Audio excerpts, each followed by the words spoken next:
여러분, 올해 하나님 우리에게 주신 교회 표어가 뭐지요? 새로운 25년 새롭게 시작하는 해. 그럼 제가 올해는 이래 말하면 여러분 어떻게 해요? 새로운 25년 새롭게 시작해내 이러면 되겠죠? 한번 해보겠습니다. 올해는 새로운 25년 새롭게 시작하는 해입니다. 아멘. 그냥 단순히 만든 우리 표어가 아니라 하나님 주신 언약의 약속으로 붙잡고 나간다면 미지의 이 한 해가 영적 내비게이션을 딱 보고 나가는 승리의 우리 걸음으로 인도받을 줄 믿습니다.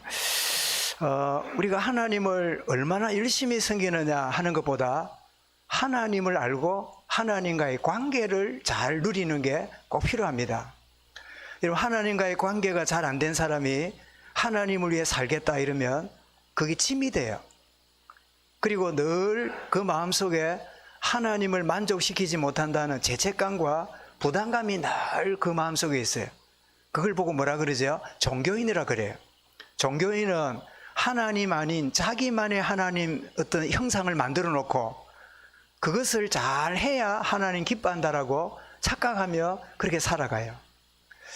여러분, 우리 명절을 앞두고 우리 부모, 형제, 친지들을 만나는 그런 이제 시간표를 우리가 맞이하게 되는데 그 부모와 자식 간의 역기능으로 불편한 그런 가정들은 대부분은 자식이 부모의 마음을 부모를 오해하기 때문에 부모와 역기능이 자꾸 생겨요. 부모님이 바라는 거는 뭐 해주는 거, 잘하는 거, 뭐 많이 하는 거 그걸 원하는 게 아니라 부모가 원하는 그 마음을 알아주는 그게 자녀의 모습인데 자녀는 늘 부모님은 내가 뭘 많이 안 해줘서 첫째는 잘하는데 나는 작게 해줘서 내가 해주는 게 없으니까 나를 인정 안 하고 늘 이렇게 부모를 뭐 해주고 안 해주고 그런 쪽으로 자꾸 부모를 생각하면 자식과 부모의 관계가 굉장히 불편해요. 정말 해드리는 것도 없고 할 수 있는 입장이 안 되더라도 부모의 마음을 잘 헤아리고 있는 자녀는 그 부모가 어떻습니까? 효녀 소리를 듣는 거예요. 여러분, 우리가 하나님을 열심히 섬기기보다 하나님을 알고 하나님과의 관계를 우리가 점검하고 누리는 게 중요해요. 그래서 우리는 하나님이 어떤 분이라고요? 여러분, 창세기 1장에 보면 하나님이 태초에 천지를 창조하시니라 이렇게 되어 있는데 그 하나님이라는 한글 단어에 히브리 단어는 6번 나오는데 엘로힘이라고 되어 있어요. 그거를 우리나라 말로 하나님이라고 썼는데 그 히브리어 원어에는 엘로힘이라고 표현되는데 이 엘로힘 하나님, 엘로힘이란 말은 복수예요, 복수. 그러니까 단수가 아니라 복수지요. 아니, 하나님이 어떻게 그 복수가 됩니까? 여기에서 삼위 하나님이 계심을 우리가 느끼게 되지요. 어쨌든 강하신 전능하신 하나님 이런 뜻을 가진 단어인데 6일 동안 천지 만물을 완벽하게 창조하셨는데 그 창조했다는 단어가 히브리 말로 빠라라는 뜻이에요. 빠라. 메이드가 아니라 빠라라는 말은 뭐냐? 무에서 유를 창조했다 그 뜻이에요. 없는 가운데 있게 만들었다는 거죠. 왜? 하나님은 전능하신 분이기 때문에 무에서 유를 창조하시는 분이 맞지요. 그래서 엘로힘 하나님이 천지 만물을 어떻게 해요? 빠라 창조하셨다. 그리고 모든 것을 다 만든 다음에 완벽하게 준비한 다음에 마지막으로 누구를 지었지요? 저와 이리 인간을 지었어요. 그리고는 그 모든 만물을 다스리는 청지기로 이렇게 임명하셨지요. 자, 인간이 흙으로 인간을 빚으셨고 갈빗대를 피해서 그 짝 하와를 이제 만드셨는데 그리고 이제 인간이 6일째 마지막 날 만들어진 다음에 눈을 뜨고 첫 번째 했던 일이 뭘까요? 첫 번째 했던 활동이 뭘까요?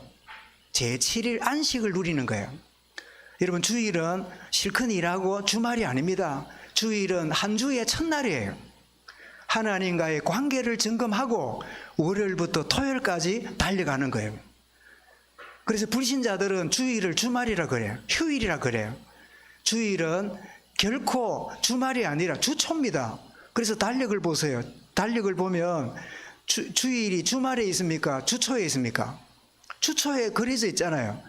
주초에 되어 있는데도 사람들은 자기 기준으로 뭐라 그래요? 주말, 쉬는 날, 뭐 이런 생각하는데 그게 바른 생각이 아니에요.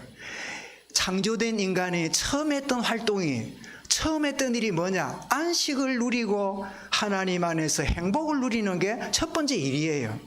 오늘 이런 예배가 하나님 안에서 행복하고 안식이 회복되는 축복의 예배가 될 수 있기를 바랍니다. 예배에 승리하면 한 주간이 이런 무난하게, 한 주간이 은혜 가운데 응답 속에 나아가게 되는 거예요. 이런 축복의 은혜를 누리시기 바랍니다. 여러분, 오늘 본문은 초대교회 시대에 굉장히 큰 전환점, 정말 새로운 시작이 일어나는 놀라운 일이 벌어지는 장면이 오늘 말씀의 주제인데요. 이 볼륨을 조금 줄이면 좋겠네요. 좀 센데 조금만 줄이면. 그 정오에 가득 찬 이 청년 사울이 교회를 핍박하고 이제는 예루살렘에 있는 성도들을 거의 감옥에 넣었다고 여기고는 그 인근 나라였던 다메섹, 지금의 시리아라는 나라에 가서, 다메섹까지 가서 예수 믿는 사람을 잡으려고 공문서를 가지고 이제 거기에 달려가는 그 과정인데, 그 다메섹으로 가는 그 걸음이 예루살렘에 있는 성도들도 참 감옥에서 어림을 당하고 있지만 저 다메섹까지 피신가 있는 성도들에게 저 사울이 예루살렘에서 공문을 가지고 우리 마을에 우리를 잡으려고 온다는 소리를 들을 때 거기서 오는 두려움 내지는 간절함이 얼마나 심각한 가운데 있겠습니까? 그런데 놀랍게도 하나님은 예루살렘 도시에서, 예루살렘 성전에서, 예루살렘에서 사울을 꺾지 않으시고 하나님이 시간표를 쫓아가시다가 극적으로 완전히 그 다메섹 가까이 가는 그 시간표 속에서 이 핍박자 사울을 하나님이 꺾으셨어요. 회심하고 그 정도가 아니라 완전히 내가 택한 그릇이라 사명자로 바꾸시는 이 놀란 전환점, 초대교회의 최고의 큰 전환점이 있다면 성령 충만이 임한 거고, 그 다음에 또 있다면 뭐지요? 핍박자 사울이 전도자로 돌아오는 이런 역사가 아닌가. 여러분, 우리 이번에 가문을 만나고 할 때 이런 복음을 모르고 예수 믿는 이런 사람을 은근히 무시하고 또 신앙생활을 별거 아니라 여기는 자들이 변화되어서 사명자로 바뀌는 역사가 여러분의 가문의 만남 속에 일어나기를 바랍니다. 그게 오늘 본문의 내용이에요. 이런 빛의 역사가 일어나니까 흑암이 어떻습니까? 흑암이 발악을 합니다. 여러분들이 좀 더 영적으로 깨어나고 좀 더 하나님께 순종하는 걸음으로 나가면 여러분 주변이 다 좋아하지 않습니다. 뭐 적당하게 믿지 뭐 그렇게 하냐고. 여러분 뭐 적당하게 뭐 종교생활 비슷하게 왔다 갔다 하던 아내가 좀 더 예배생활, 좀 더 기도생활, 좀 더 경건생활 이러면요, 남편이 좋아할까요, 싫어할까요? 대답하지 말고 남편이 싫어합니다. 왜 자꾸 막 그 옆에 안 앉아 있고 자꾸 어디 가고 뭐 자꾸 이러니까 또 옆에 있다고 잘해주도 안 하면서, 예? 잘해주도 안 하면서 어디 가는 걸 또 싫어해요. 이게 뭐지요? 이 남편 마음이 아니라 흑암이 그렇게 역사하는 거예요. 그래 또 그럽니다. 막 꼭 뭐 주일날 뭐 그럴 거 있냐, 뭐 오전만 드리고 저녁은 안 드리면 되지, 꼭 뭐 그래 주일을 지키려 했지 뭐 두 분 바라는 게 있냐. 그래가지고 이제 그러는데 부인은 나 수요일까지 갈 거예요. 이렇게 말하면 남편이 좋아할까 싫어할까? 싫어해요. 뭐 잘해주도 안 하면서 입에 붙어 있기를 좋아해요. 물지 손이 없나 발이 없나 지가 떠오면 되지 말라고 물 떠달라 뭐 땅콩 까달라 그래 샀습니까? 아도 아니고 지 손으로 까먹지. 그죠? 희한해요. 우리 가까이에서도 우리가 좀 더 빛 가운데 나아가기 원하면 주변이 좋아하는 사람도 있지만 굉장히 싫어해요. 여러분 직장 생활에서도 여러분이 적당하게 1차 가고 2차도 가고 3차도 가고 이제 코로나 때문에 잘 못 가지요. 그럴 때 앞장서 가던 어느 모 집사가 내가 이럴 일이 아니다. 1차 밥만 먹고 2차 한잔하고 3차 노래방 가고 뭐 이렇게 지내잖아요. 그런데 1차 밥만 먹고 내가 좀 처음에는 이제 나 예수 믿으니까 못 간다 이 소리 못 하고 그냥 어떻습니까? 내가 몸이 안 좋아서 지금 약속이 있어서 미안한데 오늘 밥값 내가 낼 테니까 내가 먼저 가야 되겠다고 이렇게 핑계 대고 빠지고 이러다 보면 사람들이 알지요. 에이 너 보니까 뭐 저거 주변 사람들이 내가 영적으로 깨어나고 빛 가운데 인도받는 거를 주변이 좋아합니까 싫어합니까? 싫어해요. 아이 뭐 술맛 떨어진다고 아이고 뭐 저건 뭐 그냥 뭐 이런 소리 하면서 막 싫어해요. 복음의 빛이 임하면 임할수록 누가 발악해요? 흑암의 세력이 발악해요. 여러분 복음의 놀라운 역사가 사마리아 광야 이런 곳에 일어났잖아요. 그런데 오늘 본문 1절에 뭐랬습니까? 이런 놀라운 역사가 일어나고 있는데 여전히 누가 말입니까? 사울이 주의 제자들에 대하여 여전히 위협과 살기가 등등하여 지금 놀라운 복음의 빛이 임하고 있고 부활의 주님의 역사가 일어나고 있는데 모르니까 역시 어둠의 세력에 묶여가지고 사울은 여전히 이 놀라운 복음의 능력의 역사가 있지만 어둠의 역사는 뭐예요? 여전히 발악하고 있는 거예요. 근데 여러분 8장 3절을 한번 들어가 볼까요? 한 장 앞으로 가보시면 여기도 보면 8장 3절에 사울이 뭐 했죠? 사울이 교회를 잔멸할새 각 집에 들어가 남녀를 끌어다가 옥에 넘기니라. 자, 이렇게 한 것처럼 여전히 9장에서도 8장에서 그렇게 해왔던 사울이 9장에 와서도 여전히 근데 8장 끝에가 무슨 일이 벌어졌지요? 사마리아가 복음이 일어나고 이디오피아 고관이 돌아오고 막 이런 역사가 일어나고 있는데 사울은 여전히 어둠에 묶인 사람은요 무슨 일이 일어나는지 관심이 없어요. 여전히 자기 털에 묶여가지고 그래 살아가는 거예요. 살기가 등등한 가운데 있지요. 공문서를 받아서 다메섹까지 남녀를 잡으려고 가는데 여기에 흩어진 사람이 도망을 간 경우도 있지만 복음이 시리아 다메섹 지역까지 복음이 확산됐다고 하는 그런 것도 우리 생각이 가능합니다. 어쨌든 복음이 예루살렘, 유다, 사마리아 딴 것까지 계속 확산되는 이런 가운데 있음을 보게 되지요.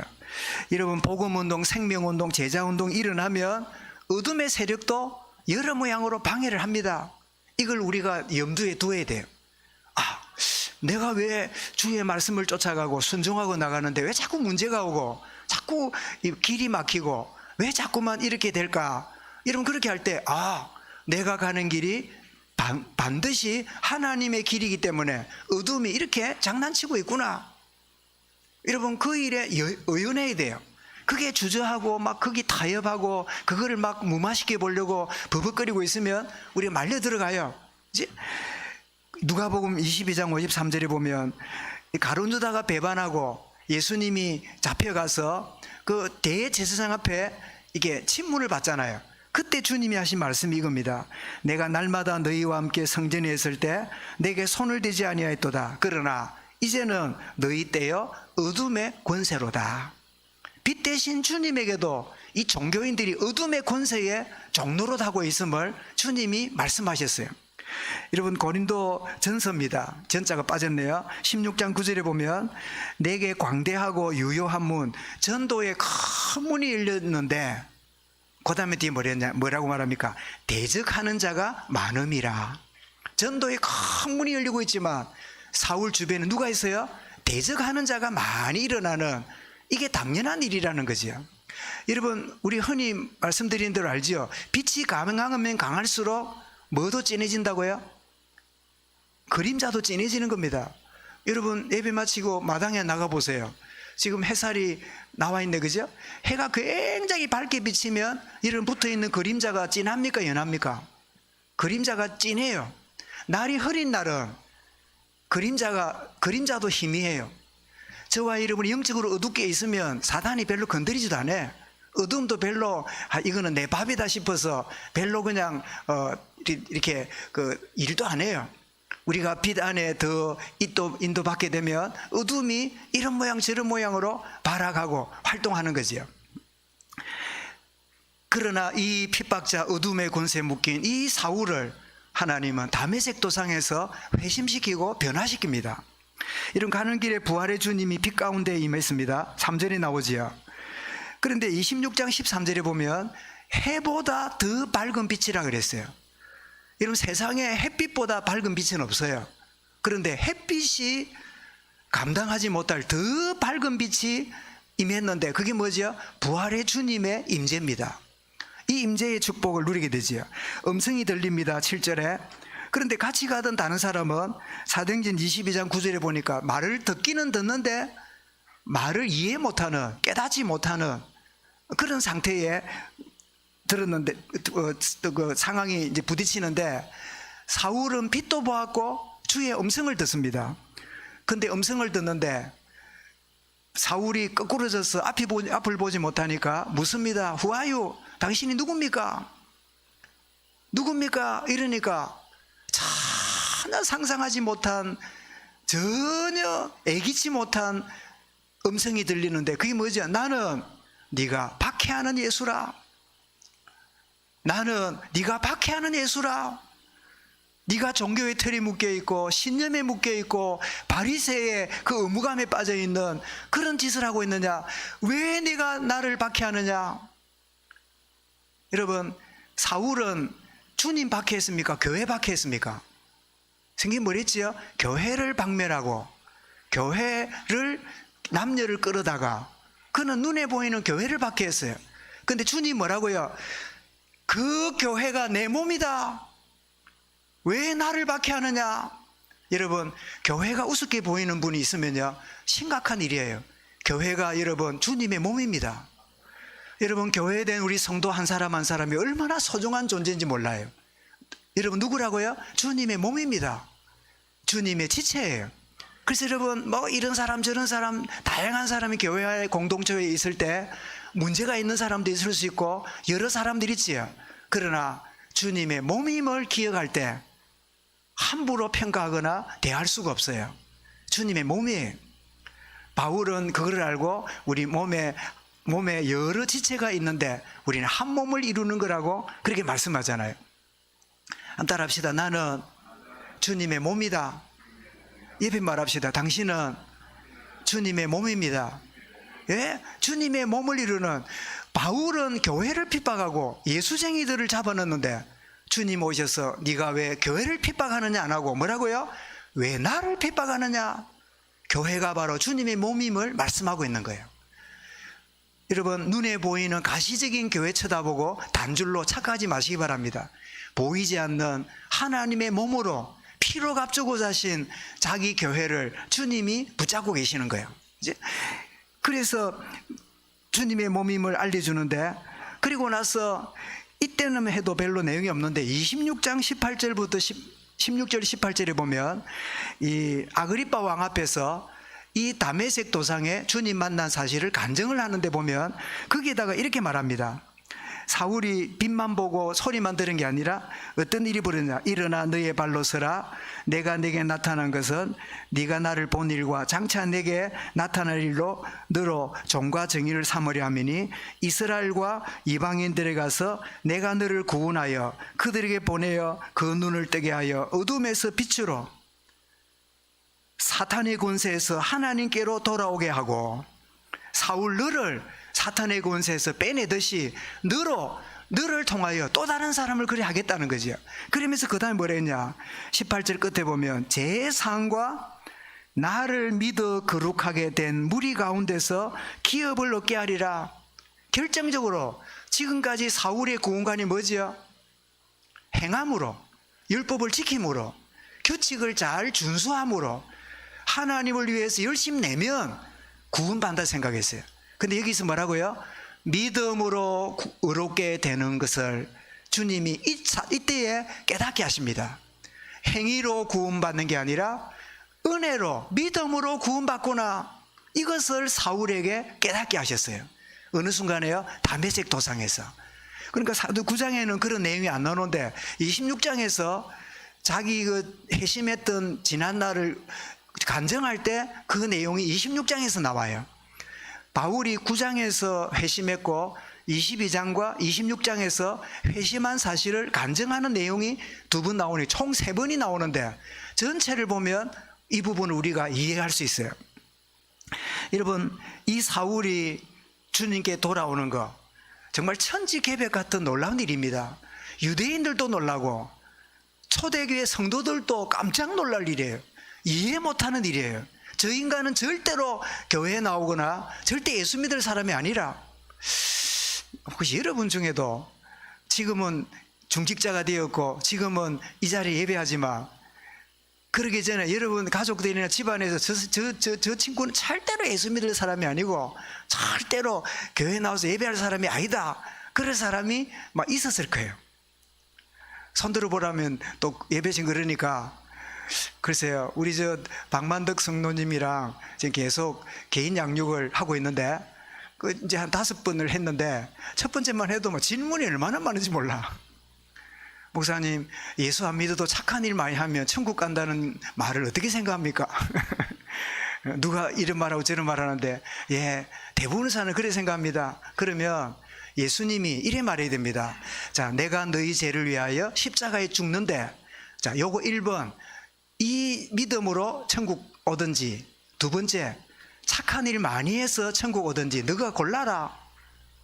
둘 중에 하나서 골라서 해라 라고 이렇게 하셔야 되는데, 예수 십자가 보혈 아니면 우리의 죄악을 해결할 길이 없다고 주님이 말씀하셨는데, 그러면 문제는 뭐냐? 천주교나 일반 사람, 인간관을 몰라요. 인간이 얼마든지 착한 일을 할 수 있다고 착각해요. 인간이 선을 행하되 끝까지 선한 행위를 할 수 있다고 착각해요. 그런데 성경은 뭐라고요? 로마서 3장 10절에서 의인은 없나니 하나도 없으며, 그리고 모든 사람이 죄를 범하였음에 하나님의 영광에 떠났어요. 여러분, 사람이 착하다 안 착하다는 상대적인 말이지 절대적인 착함은 인간에게 없어요. 인간의 내면 속에는 죄악만 가득 찼지, 배운 것 때문에, 체면 때문에, 남의 이목 때문에, 또 아니면 양심의 어떤 약간의 끌림 때문에 구제도 하고 선행도 하고 뭐 이렇게 하고 있지, 그것 때문에 천국 갈 수 있는 그런 선행을 할 수 있는 인간은 아무도 없어요. 만약에 그런 인간이 있다면 하나님이 예수님을 보낼 필요 없이 그 인간을 불러가지고, 봐라, 내가 착하게 살다가 내가 선행하다가 내가 천국 가게 되는데 너희도 그렇게 해라 라고 주님이, 하나님이 그 사람 구원자로 세웠지, 왜 예수님을 동정녀의 몸에 태어나게 만들고 죄 없는 인간으로 오게 만들고 그리고 십자가에 대신 죽는 이 일을 하셨는가? 하나님이 할 일 없는 분이겠느냐? 이 대속의 사건 외에는 인간의 죄 문제를 해결할 길이 없기 때문에. 그래서 이사야 64장 6절에 뭐라고요? 우리의 의는 다 더러운 옷과 같도다. 여러분, 더러운 옷을 아무리 세탁해봐야 못 입어요. 걸레를 아무리 빨아도 걸레지, 걸레가 여러분 행주되는 법이 없어요. 걸레는 걸레일 뿐이에요. 그래서 천주교나 불신자들의 마음속에는 인간이 어떤 존재인가를, 인간관이 틀렸어요. 그런데 여러분, 바울, 어거스틴, 루터는 바른 인간관을 깨달았어요. 여러분, 에레미야 17장 9절에 뭐라고요? 만물보다 부패한 것이 뭐라고요? 인간의 마음이라. 여러분, 세상이 더러운 거 많잖아요. 길 가다가 뭐 밟으면 기분 나쁩니까? 우리 노아 길 가다가 뭐 밟았어. 굉장히 기분 나쁜 거 밟았는데 뭐 밟으면 기분 나빠요? 응? 네? 크게 뭐? 똥. 예. 그거 호주머니 넣으면 기분 좋아요, 나빠요? 말도 아니죠. 근데 우리 인간의 마음은 뭐지요? 똥보다 더 더러워.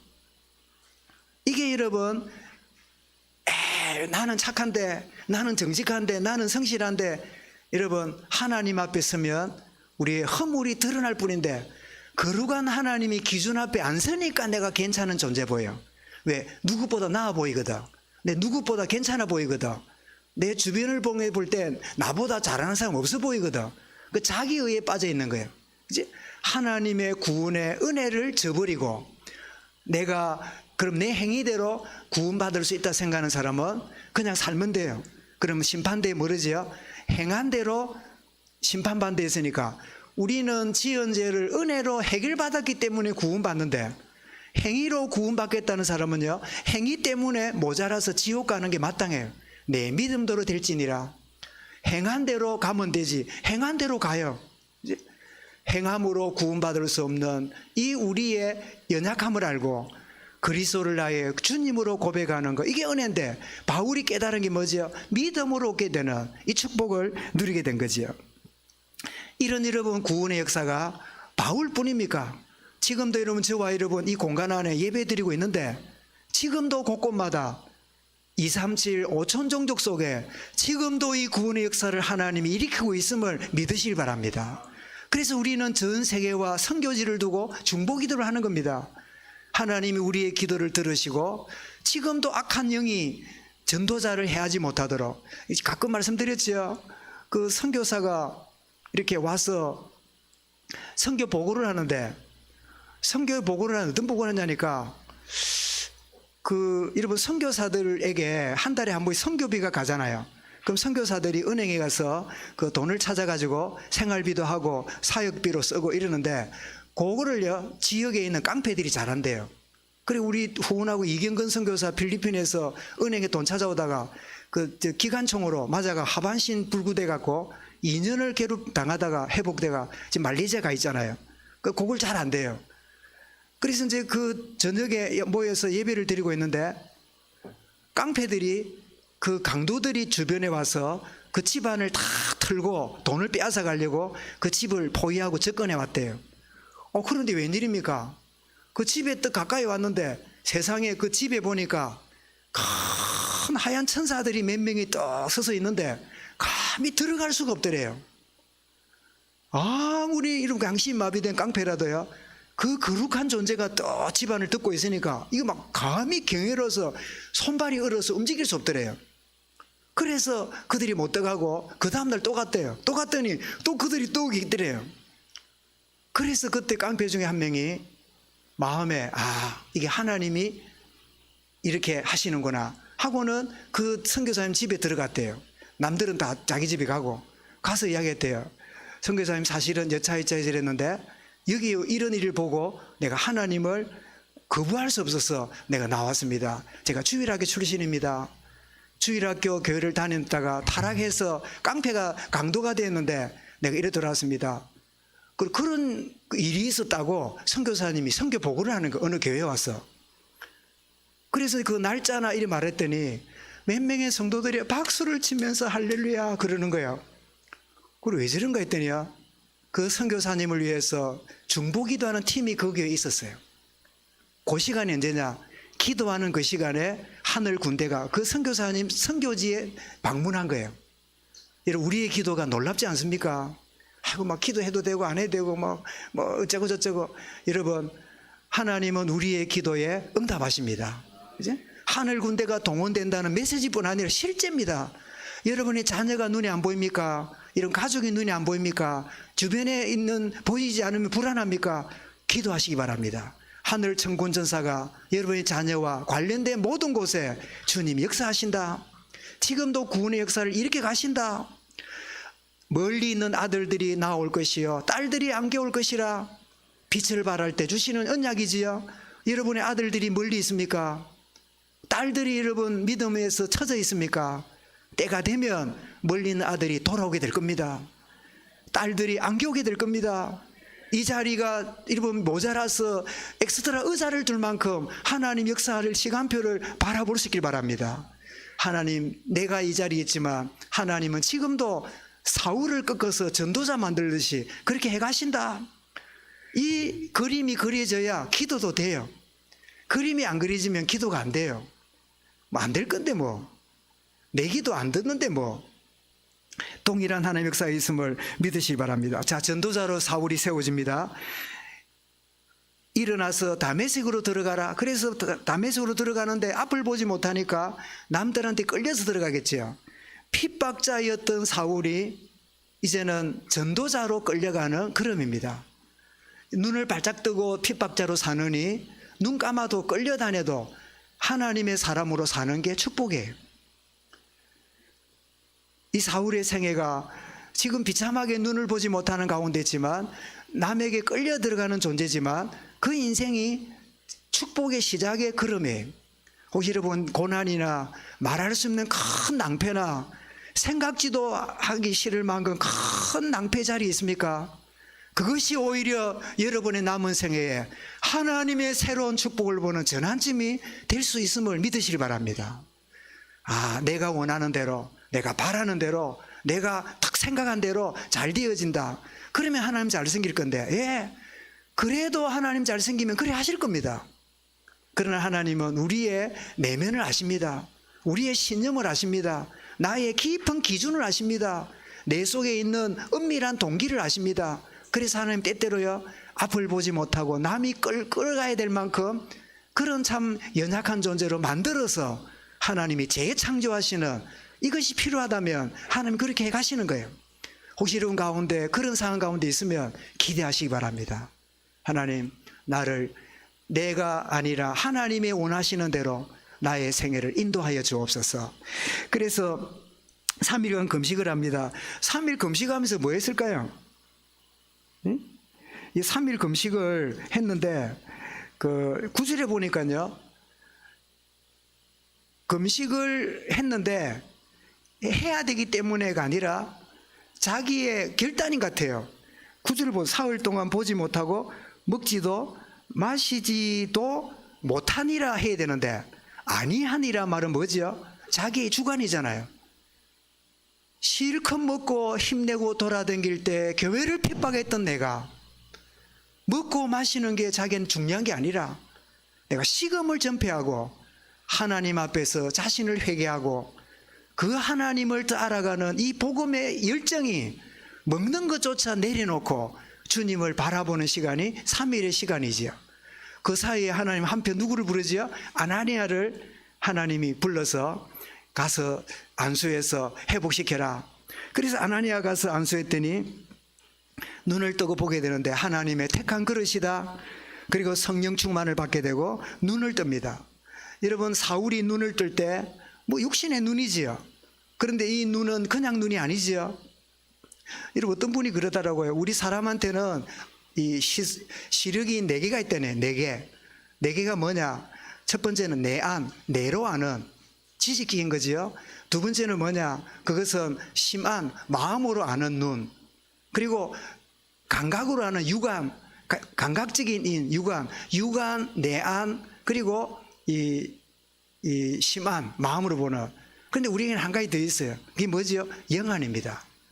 사울에게 영안이 떠지는 그 눈이 아닌가? 여러분, 전도자는 천명, 소명, 사명을 알고 누리는 자임을 오늘 이 본문에서 우리 알게 되지요. 이런 빌립보 1장 20절에서 뭐라고 했습니까? 나의 간절한 소망과 살든지 죽든지 내 몸에서 그리스도만 존귀되기 원한다.